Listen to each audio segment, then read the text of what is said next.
Sabahınız xeyirli olsun. İlkin məlumatlar ondan ibarətdir ki, Ruben Vardanyanın barəsində olan cinayət işi üzrə açıq keçirilən məhkəmə prosesi zərərçəkmişlərin və zərərçəkmişlərin hüquqi varislərinin ifadə verilməsi, eyni zamanda iş üzrə keçən çoxsaylı sənədlərin elan olunması ilə davam etdiriləcək. Qeyd edək ki, bu işi üzrə çoxsaylı sənədlər keçir ki, onlar məhkəmə prosesində hissə-hissə elan olunur və tədqiq olunur. Məhkəmə prosesində bugünkü iclasda Ruben Vardanyanın ifadə verib-verməyəcəyi hələ ki bəlli deyil. Qeyd edək ki, iclasın ilk iclaslarından başlayaraq Ruben Vardanyan məhkəmədə hələ ki ifadə verməkdən imtina edir. Amma son zamanlar o, məhkəmə prosesində ifadə verən zərərçəkmişlərə və zərərçəkmişlərin hüquqi varislərinə müxtəlif suallar ünvanlayır. Özü isə prosesin ilk iclaslarında dövlət ittihamçılarının suallarını cavablandırmaqdan imtina etmişdi.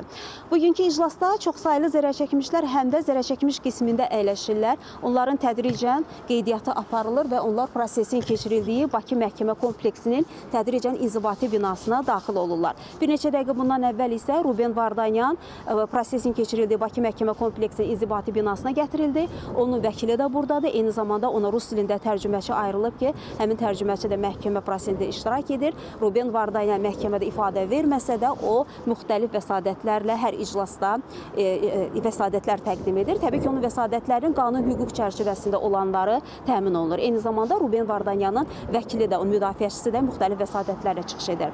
Xatırladaq ki, Ruben Vardanyanın hüquqlarını həm istintaq dövründə, həm də məhkəmə prosesi dövründə özünün seçdiyi vəkili müdafiə edir. Məhkəmə prosesi açıq keçirilir, media nümayəndələri də iştirak edir. Biz xəbərlərin növbəti buraxılışında bugünkü iclasla bağlı daha geniş məlumatları çatdıracağıq. Bir neçə dəqiqədən sonra isə növbəti iclas başlayacaq. Bizim isə bu saata Bakı məhkəmə kompleksindən çatdıracaqlarımız bu qədər deyərək sözü yenidən mərkəzə studiya ötürürük.